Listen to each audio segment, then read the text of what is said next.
Hi guys, welcome back to All About Sports, the podcast. We are back again with an all-new episode. You guys are joined by a regular host, Mazhar, Aniket, and myself, Shubham. And today we have a very special guest with us. We have an Olympian with us. We have Mr. Sandeep Sejwal. Hi Sandeep, how are you doing? Hi guys, I'm doing good. Difficult times for everyone, but just hanging in there with all the positivity as much as possible.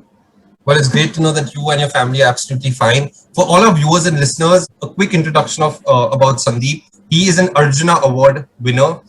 He has been a national record holder in 50 meter, 100 meter, and 200-meter breaststroke events. A medalist at South Asian Games. Represented India at the Beijing 2008 Olympics. And we can go on and on. It is an absolute pleasure to have you on the podcast, to get a chance to talk to you so that you can share your views, your journey with all our viewers and listeners, and inspire the youth and people who are interested in swimming. So I would like to start, like, immediately get into it.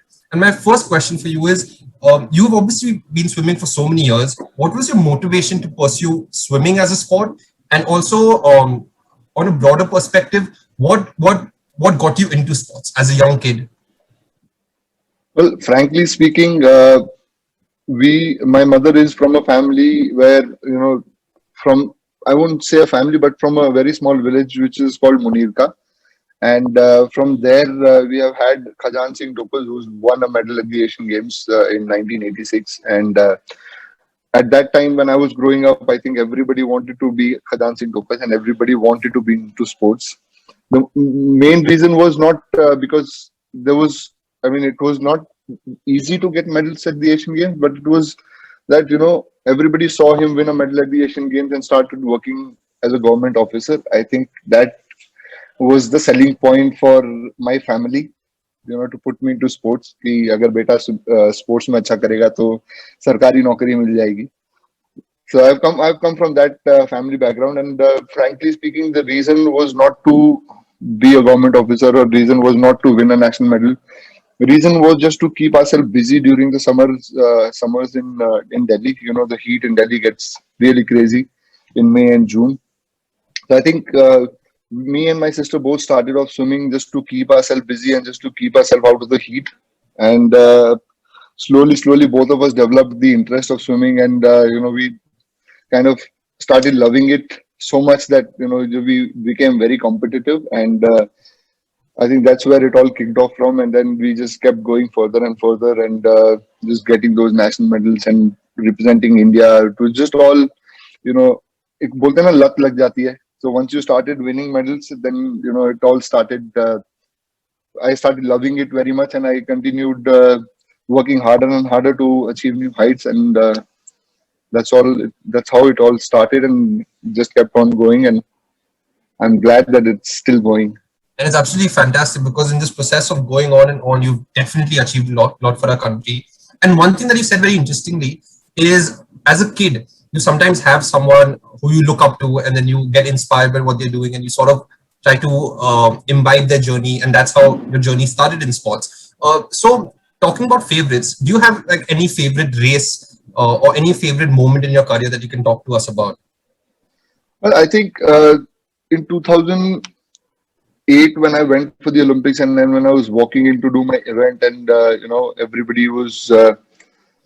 The whole stadium was full with at least 15,000 people, and that was the first time I ever saw so many people coming and watching the swimming as a sport. Before that, I've been competing at national levels or small international meets where I have seen maybe about 1,000, maybe 2,000 people in the stadium, but that time it was about 15,000 people who were watching the races. And what surprised me was, whether they knew who you were, or whether you were Michael Phelps, or whether you were somebody from India or somebody from Sri Lanka.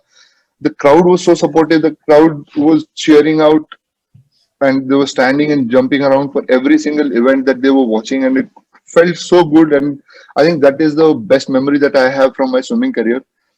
And I think that was my turning point, because when I was at the Olympics and representing the country, that's the highest level any athlete can go. And once I was there, then I just wanted to climb up that world ranking that I just recently found out in 2008. That time, I think that was my turning point of the career, and I think that was my most favorite moment. Also, looking at 15,000 people cheering, and it was feeling like it was a cricket stadium and not a swimming pool stadium. So it was so loud, and that was my favorite moment of all times. So like you spoke about the Olympics and having 15,000 people cheer for you. 15,000 people in the stadium, but at the same time back Yes, home you have people in in the stadium. Yeah. crores cheering for you. So what I want to know from you is, at that moment and even build up to your race and build up to the Olympics, how do you train yourself mentally? Because you know that there's a lot of hopes and wishes back home. All those hopes and wishes are riding on your shoulders, riding on your performance. And when you go for your event, there are obviously so many people in the stadium. So as an athlete, physical conditioning is very important, but also mental conditioning is important. So Beijing, like how did you handle all that pressure? See, I handled it because I was new at it. I didn't really feel any pressure. It was a fan moment for me to be with all the athletes, all the best athletes in the world, and I was just so overwhelmed with the experience that I did not feel any pressure because nobody knew me over there. It was my first chance representing India at the Olympics, and I haven't done anything substantial so that people would look up to me and people would eyeball me and chase me around. So I was the one who was chasing around the swimmers, and I was sitting at the pool deck, and I was looking, oh, this guy's walking around, oh, Michael Phelps walking this way, oh, Ryan Lochte walking this way. So that pressure was not really on me because it was my first time, and I was just loving every single moment of it. And yes, mental training is very important. I think more than physical training, it's the mental training that separates the top 8 in the world to the rest of the population who's trying to compete in the same event. And when my coach only told me that everybody over here is physically as strong as it gets. You can't get any physically fit than this. You've got 3% body fat. You can do muscle ups. You can lift 200 kilos. It doesn't. You don't have to lift anything more than this. And the only difference that's going to be is what's up here. So everybody was there, but there were only very few who were very tough between the years, and and the performance shows. But those are the people who were making the top 8 and who were winning the medals, and other people who, like me, who were just happy to be there. We were just lost somewhere, and we were like 16th, 17th, 18th, or maybe even 30th place. Sandeep, you spoke about your time at the Olympics, but what I want you to tell us more about is all the training which goes into becoming an elite level swimmer, right? So what did your day generally look like, your training days? How many hours did you spend in the pool? How many training hours outside of it? What other work went into basically coping with what you are going to face at the most top tier event in swimming? See, our day, before the Olympics, we had gone to Australia. We had gone to US for training and for the preparation and the build up for the Olympics, and we were doing a lot of the qualifying rounds that we were supposed to do. So our day would normally start at around 5:30 in the morning, and it would end at about 9 o'clock in the evening. And during that day, whatever we did was to make sure that we become a better or a faster athlete. So starting from 5:30 in the morning, we would get up at 5:30. Our swimming would start at 6 o'clock. From 6 to 9, we would swim in the pool. That's for 3 hours in the morning. Then we would have breakfast, rest for a while. Then we again go to the gym for maybe about an hour or so. And then again we have lunch and then come back, rest for some time. And then we would again go hit the pool at 5 o'clock in the evening to 8 o'clock in the evening. So mostly about 7 to 8 hours of our entire day would go into just training. The remaining part would go into recovering for the next session and refueling. So that was our day for 365 days, including Sundays, because Sundays, although we didn't do as much hard work, but Sundays were meant for recoveries. So 6 days a week, Monday to Saturday. That's what we did for about 3 years to make sure that we are compete with the best in the world. So that's how our day would normally go, and it kept on going because not swimming, an athlete's life is like a vicious circle. Once you get stuck in that, so you have Olympics every 4 years, then you have Commonwealth Games and Asian Games every 4 years, then you have local competitions, then you have World Championship every alternate year. So you finish one big competition, in the next 6 months there is another big one.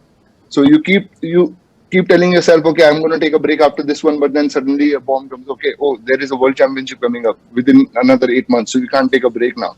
Once you finish the World Championship and you're all prepared to take a break, then Asian Games is coming up in the next 6 months. I can't take a break right now. Then I'm going to fall back. So I got stuck in that vicious circle for about 13 years.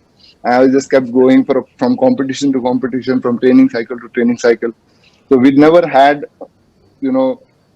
a break where we were not training at all. For everything that we did was towards getting better in swimming, whether it's sleeping, whether it's relaxing or recovering on Sundays, whether it's training about 7 to 8 hours, 6 times a week. It was crazy that time. Sandeep, just one thing. The best memories I have of the Olympics were 2008, and I'm an ardent follower of swimming. So I don't miss any swimming event when it comes to watching it. Even the odd times that when they were there and happening in London, I used to make sure I would watch those events because they used to be really late also sometimes at night. At least after the first few rounds of heats, the final heats. So I used to stay up and watch all of those. And I remember when your name was called in Beijing, I stood up and I got goosebumps. So I just wanted to tell you, firstly, just being there and seeing our athletes there gives us an insane amount of pride. And just thank you for all these moments, because we will never forget these small moments. They may be, I know it's been a lot of prep for you guys to get there, but trust me, there are more people that are just so happy to just see an Indian face there and standing on that platform just before the race as well. So thank you for all of that. Yeah, thank you very much. Yeah, actually, whenever I also talk about Olympics, right now, even when I'm talking to you guys, if you see, I have goosebumps. My hair is standing up talking about the experience that I had over there, because that is something that I believe all the athletes put all their hard work and whatever can possibly do to reach at that level. That is our end point, and our whole life till we achieve that goal is just incomplete, and we just keep pushing, till we reach there. And right now also, I was watching the 2012 and 2016 Olympics, although I was supposed to be there, but I didn't go for some reasons. But that's the topic for a different time. I was watching our Indian swimmers every day. Every time I see an Olympics, and I was like, I get goosebumps just looking at the lineup. I was like, okay, the way they start, the way they swim, the way everybody is just there. And there are no words which can explain the feeling of being at the Olympics. You're staying in the same campus. There's a games village.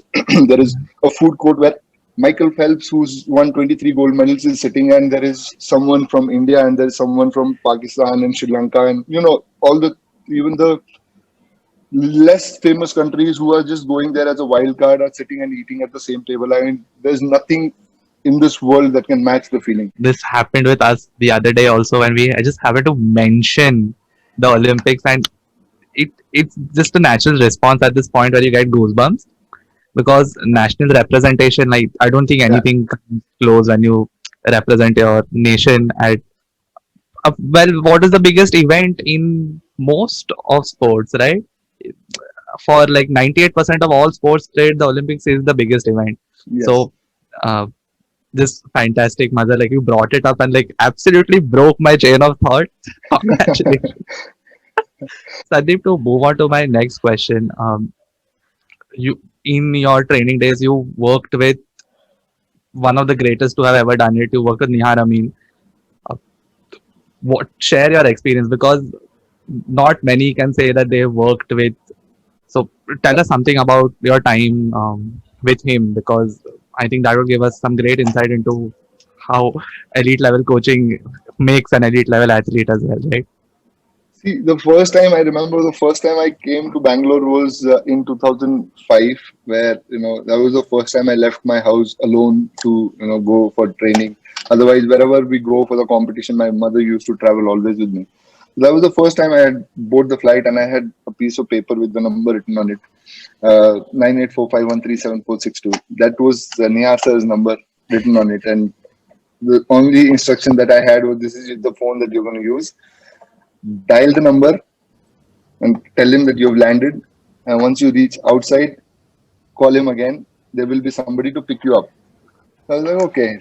So as I landed, before I could dial the number, my phone started ringing as soon as I switched it on. It was sir on the other side. Like, did you land? Sir, just landed. Okay, I'll see you outside in some time. 15 minutes later, my baggage got delayed. 15 minutes later, he called me. Where are you? I said, sir, I'm still waiting for my bag.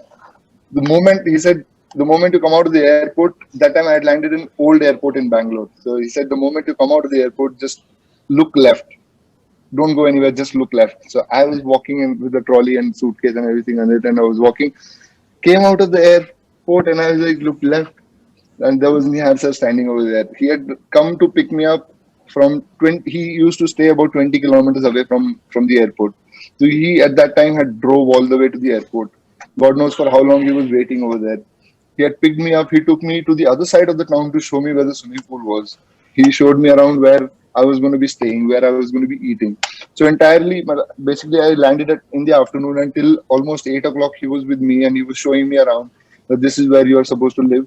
This is how you walk to the pool, or this is the person who's going to come and pick you up because you're new and all those things. So that's where it all started. I never thought that a coach of his caliber would do something like that. I thought, okay, maybe he'll send someone and they'll pick me up and I'll probably meet him tomorrow whenever the training is. From the moment I met him in Bangalore, I've never felt that he was my coach. I always felt that he was the father that I lost long back when I was a kid. So every time I spoke to him or every time we traveled together, the bonding kept getting stronger and stronger. And more than a coach, he was a friend. He was a father. He was a family away from home. He made sure that we never missed a meal. He made sure that, if there was anything else he could do to help us. So it was right now also, if I just call him and tell him, sir, I don't like the food that I'm eating, he'll probably call me to his house and he'll ask me to stay over there for weeks and weeks. Like, okay, you don't like the food over there, come and stay over here. So the relation that I and Nihar sir have is more than a swimmer and a coach's relationship, and it's like based on trust and based on the love that we have for each other. And I think that is one of the big quality of a very good coach. He makes you feel that you are his own student and you're always been his own student and never felt left out in Bangalore. And I think comparing the knowledge that he has with the other Indian coaches, I think he was definitely way ahead of his time. I mean, he was in the US for about 4 years, and he was coaching the junior team of the US in Florida from 1987 to 1990, and then he came back to India. I think the knowledge that he gained in those 4 years helped him become what he is now, and he definitely knows exactly what a swimmer needs. And I think I can keep going and keep praising him all day long, and I think that'll also be less. I think he's the coach that I always wanted, and I am very lucky to be a part of his team. And I'm sure if I wouldn't have come across Nihar sir, I wouldn't have been to the Olympics, or I wouldn't have broken any national record, and I wouldn't have realized my true potential, who I am and who I was supposed to be. It's so brilliantly put, right? A coach's role is just not limited to coaching. There are so many aspects to it, and just brilliantly put those. Now, Sandeep, you have transitioned into coaching, right? So tell us more about your experience. 2018, I started coaching. Right after the Asian Games, I swam the senior nationals, and then I was done with swimming, and I took up coaching. So Sandeep, now that you're on the other side of the table, tell us what your coaching experience is like. I mean, of course, you'll be trying to put everything which has been taught to you and more, but do you see some differences between athletes of today and what you were when you just started, or something which is different between when you were an athlete versus the athletes you coach now? See, right now I'm mostly trying to be as close to what Nihar sir was to me as possible to all the swimmers that I have, and I obviously have traveled across the world, and I've already have trained for 13-14 years with Nihar sir, and I have the experience. I'm just trying to share that experience with all the kids, first of all. Like, in comparing swimmers from my era and comparing swimmers now, I think I am currently coaching in Bombay, and the trend of Bombay is mostly towards studies and not as much towards the sports. And where I have trained was from Delhi and Bangalore, the trend for swimming or trend for sports is way much higher. So if I have to put it this way, so in Bombay, everything revolves around the studies. Okay, you have to manage your tuitions, you have to manage your swimming, your gym classes. Whereas when I was swimming in Bangalore, my center was swimming. My center was I want to be the best I can be as a swimmer, and everything else was worked around it. So I had studies, I would work around my swimming times. For example, 4 to 6, I cannot take any tuitions because I have swimming at that time. So I'll work it around. But nowadays in Bombay, especially, it's the other way around. So I have a tuition from 4 to 6, but I'll move my swimming around. So Okay. it takes a big toll. I mean, it takes a big toll as an athlete. You can't do that. But there are people around this country and in Bangalore who are still keeping swimming as the center. I'm just trying my best the way whatever I've learned over the years with Niarsan and with traveling across around the world, try and implement that and try and maximize the time that I get with the swimmers so that they become the best possible swimmers. And I've so far I've been able to change a lot of people's mind because they never thought they could be good swimmers. So that's why they were more towards the studies. Now at least I get a 50-50 chance that okay, swimming is there, studies is there, it's balanced out. I'm trying to push swimming as much as possible, but definitely I can't tell the kids these days to ignore their studies because that is equally important. But fingers crossed, hoping I can deliver at least 1% of what I have learned with Niyar sir and what he has delivered, and I hope I can be 1% as much as he was to me to other kids. There are so many things which we could take a tangential route towards in that one answer, but I'm going to really rein it in here because there is no, genuinely, because these things have come up to us in our conversations also. But anyway, I'm just going to move to my next question. Just if you could share your experience of the Uzbekistan swimming championships, which were held very recently, in fact. So you were there with the Indian team.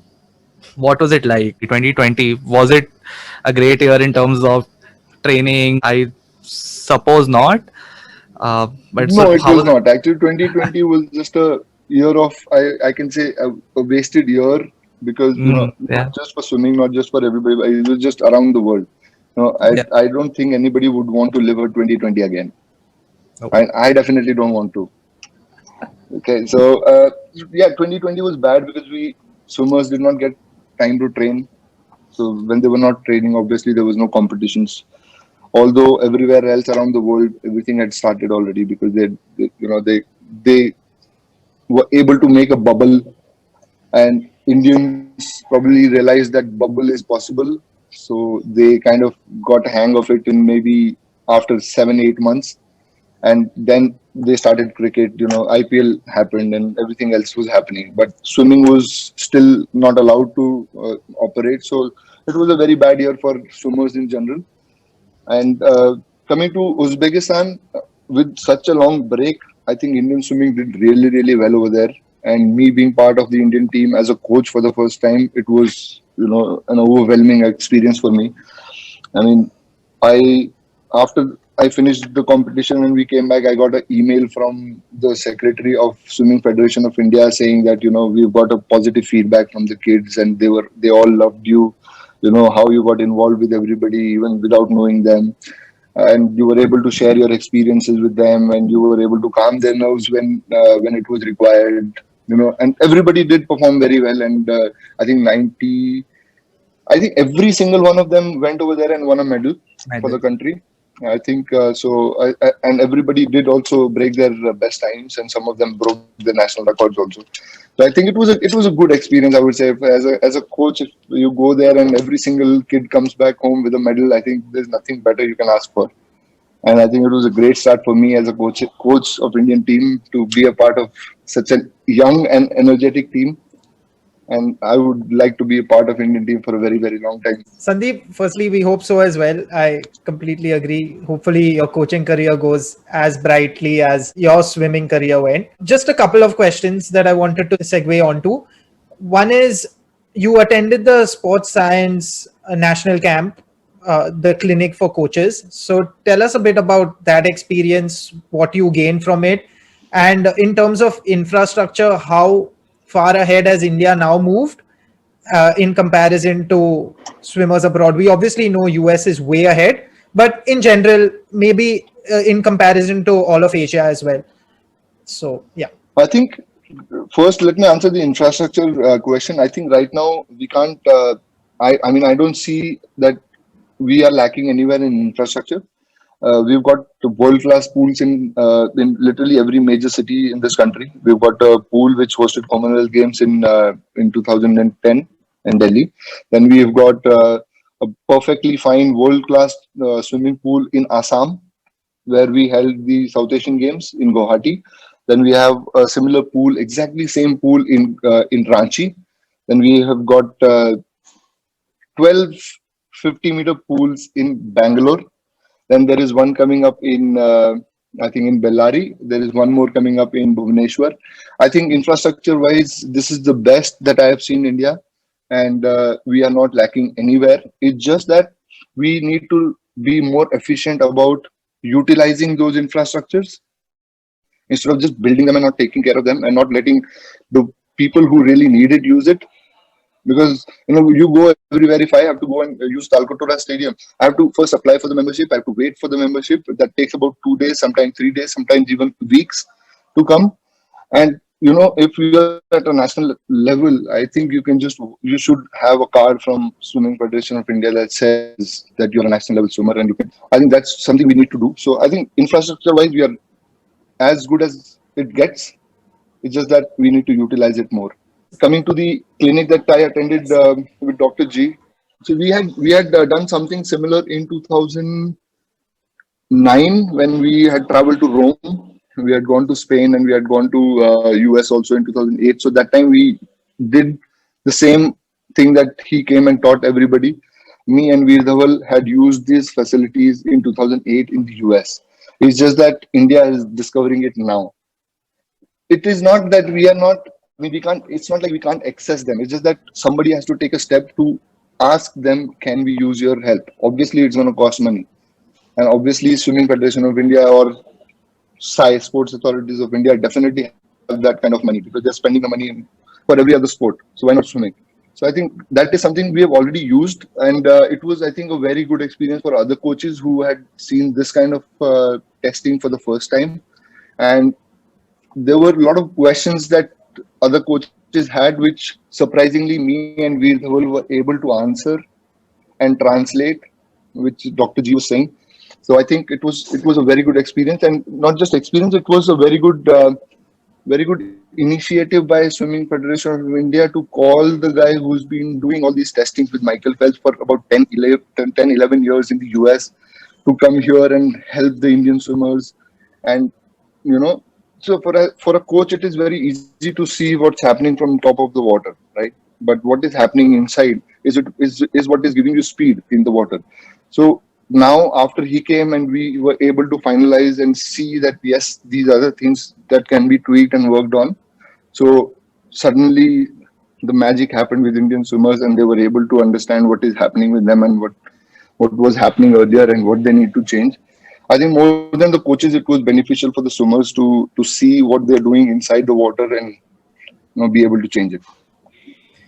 Fantastic. And I think no one better to lead it than two of our leading swimmers in Veer Dhaval Khade and yourself. So fantastic. Just one last question in the serious part of it. Just a few words of motivation for the young swimmers out there or aspiring athletes in general that you may have who dream of representing India at the Olympics. See, I think right now I see a lot, these days I see a lot of people get out of shape very quickly. Once they take a break for exams or anything, they get out of shape very quickly and then they waste time to come back to shape. I think that's a complete no-no for an athlete. If you want to be a professional athlete, it is your work, and your work is to maintain your body and to keep your body at the fittest. You can't take it easy for 3 months in a year and then try to work extra hard and to come back. So if you want to be a professional athlete, I think you should be able to keep and maintain the fitness of your body throughout the season and off seasons also. So I think that is one thing I want to pass on to all the kids, and that if you want to be a professional athlete, you cannot afford to lose shape. So Sandeep, so far you've covered a lot about your journey as an athlete, your journey as a coach. Now, one journey that you haven't spoken about yet, which I want you to touch upon, is your journey into Najbali. How did Najbali happen? What was your reaction when you were called to participate in Najbali? Do you think your swimming training and all these years of discipline in the pool and your athleticism in the pool built enough flexibility to get you dancing in Najbali? See, actually, Nachpali happened not for me. It happened for Pooja actually, because Pooja was invited, and because the theme of Nachpali was to dance with your partner. It took her about 3 weeks to convince me to go on the show. Okay, I was I was not keen on going there because I'll tell you why. In 2018, I stopped training. Okay, I have been training for about 25 years. Before that, I wanted to take a break from training. So in first 6 months of taking a break from swimming, I had put on about 14 kilos. Okay, I had lost all my fitness, and suddenly we get this offer saying that you should be part of Nachbali and blah blah blah wildcard, whatever it was. So my first week of training in Nachbali, I was dead tired. I was so tired that training in swimming pool is one thing, but training on land is something completely different. And dancing is hard. To memorize the steps, if you have to do a hop on single leg for about 3 seconds in the step in the whole performance, I was hopping on one leg for one full day just to get that one step right. It was that difficult. And the next day, obviously, if I'm doing like thousands of jumps suddenly with one leg and doing something stupid, obviously my leg is going to be sore. The next day, if I was walking on a straight road, I would be walking in a large concentric circle. That's how sore my leg was. I was not getting distance on one leg. It was hard, but it was fun. It was fun. Although my first week was a little hard for me to train on land, and because I had lost all my fitness and everything, and I was not training at all at that time. But it was an experience for me because dancing on a national television show with your wife, that's something.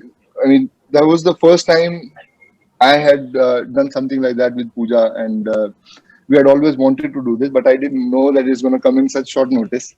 We thought we'll get some time to prepare for it, but as we were wild cards and we were joining in the middle of the show, so it was a little difficult. And our training times and shooting time for Pooja and my swimming training time for the where I was coaching, we had to figure out. So basically, we left at 5 o'clock in the morning, and sometimes we didn't even go back to the house. Because I would finish my training in the morning, go do dance practice, then go back, take another training session, then again go back for dance practice. Then Pooja would join me for dance practice. We would dance till 4 o'clock. I would again go to coaching in the morning and then go home and sleep for some time. So it was hard, but it was a fun experience dancing in front of Ravina Tandon. That was the best part of the show. You're a Ravina Tandon fan? I am a big time Ravina Tandon fan.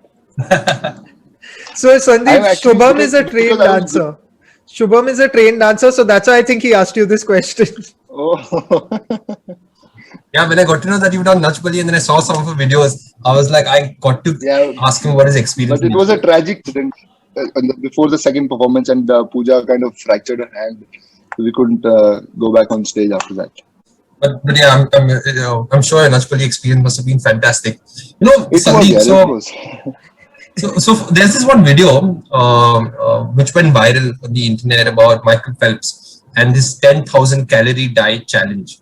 So Yeah. just out of like pure curiosity, I want to know, you as a swimmer, were you having 10,000 calories a day as well? Or like what was your calorie upper limit that you used to hit? We were definitely not having 10,000 calories a day because we were not training as much as Michael Phelps was.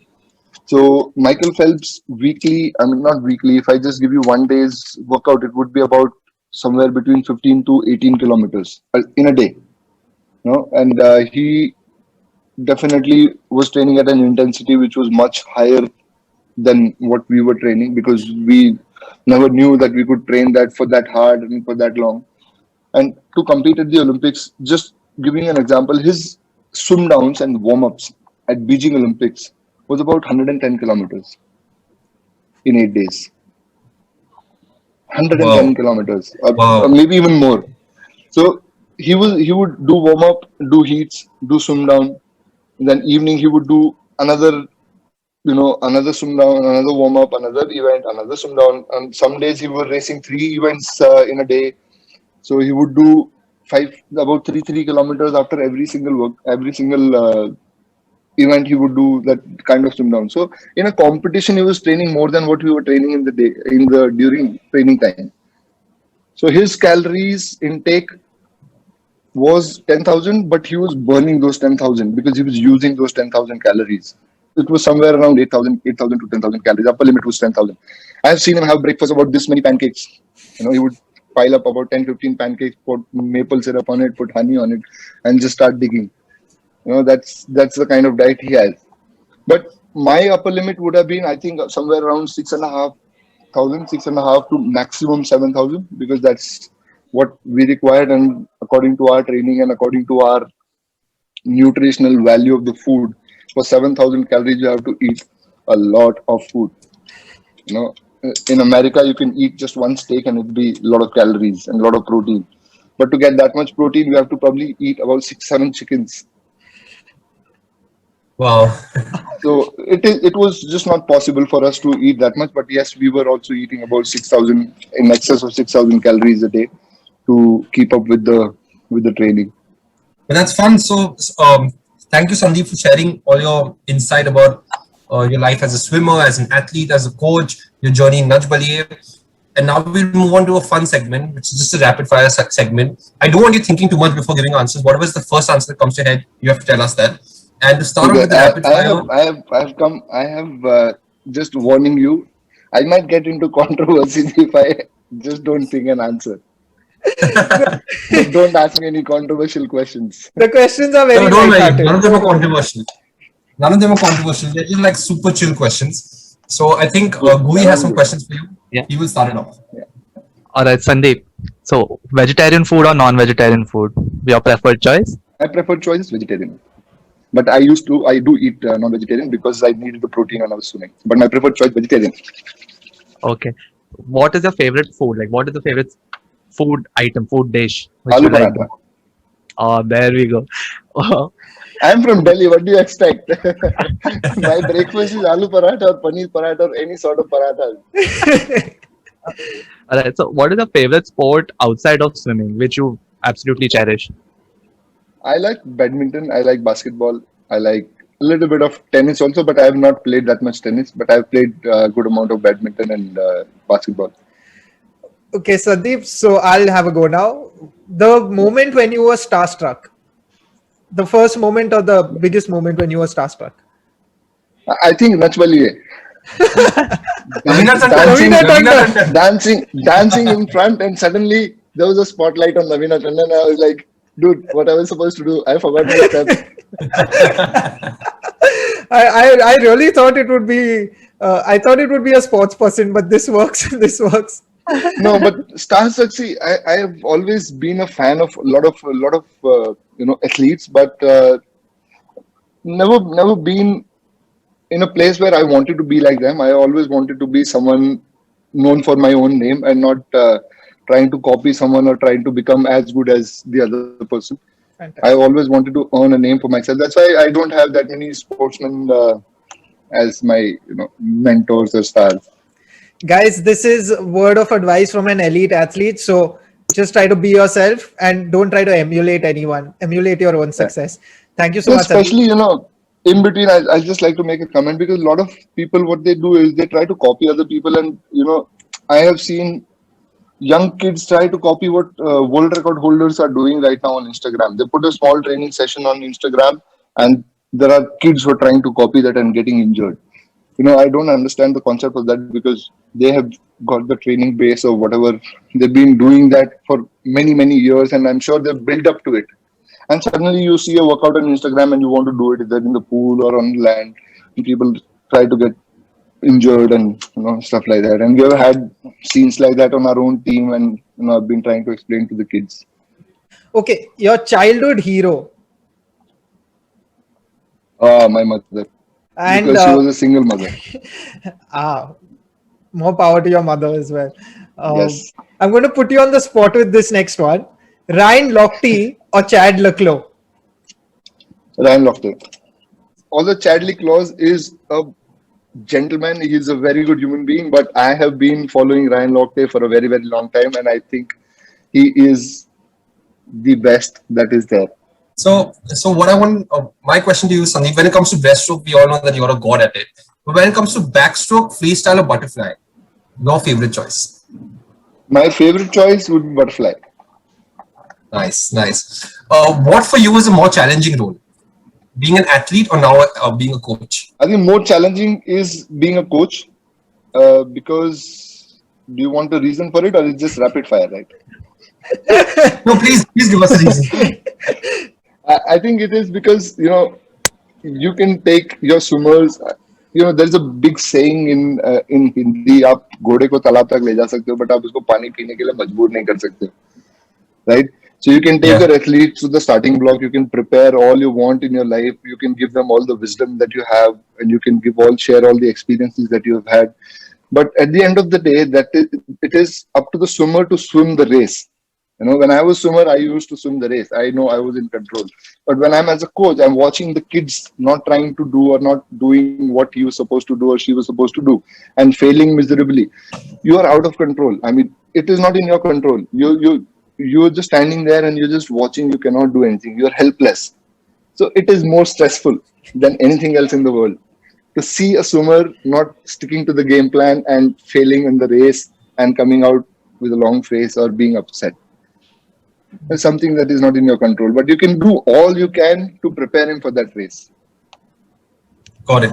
And the last question to you is, you are a celebrated athlete who's achieved a lot in your career. If you weren't a swimmer, what would be an alternate career choice or career option you would have chosen if it wasn't for swimming at all? I could have been an engineer.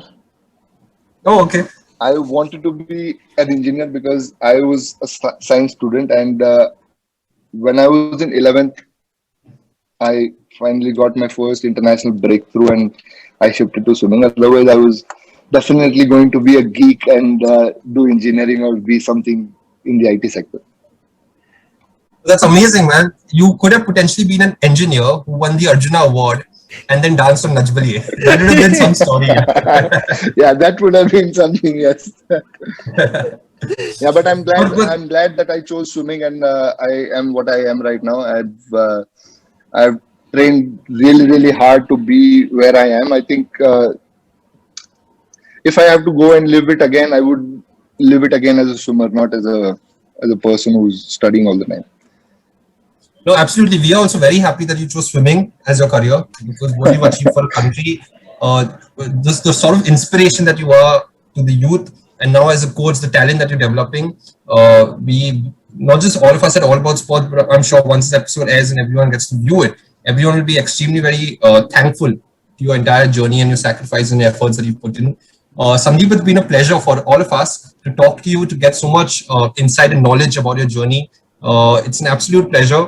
We wish you all the best in your future endeavors as a coach, and we hope that you can also bring India the sort of talent that you became. Thank you, guys. Thank you so much. It was a pleasure talking to you, and it definitely got back some good old memories, gave me goosebumps, and a little bit of chill in my spine talking about the Olympics and talking about the journey that I've been through again.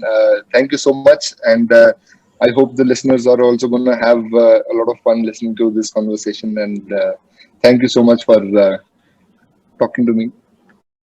Thank you everyone for tuning in today. And obviously Sandeep for sharing everything. Everyone, please like, share, subscribe. Put down in the comments what you think about our episode. Also, please follow Sandeep. His Instagram will be in the links below. And stay tuned for our Olympic series. And next week we'll be back again with another athlete. Till then, bye.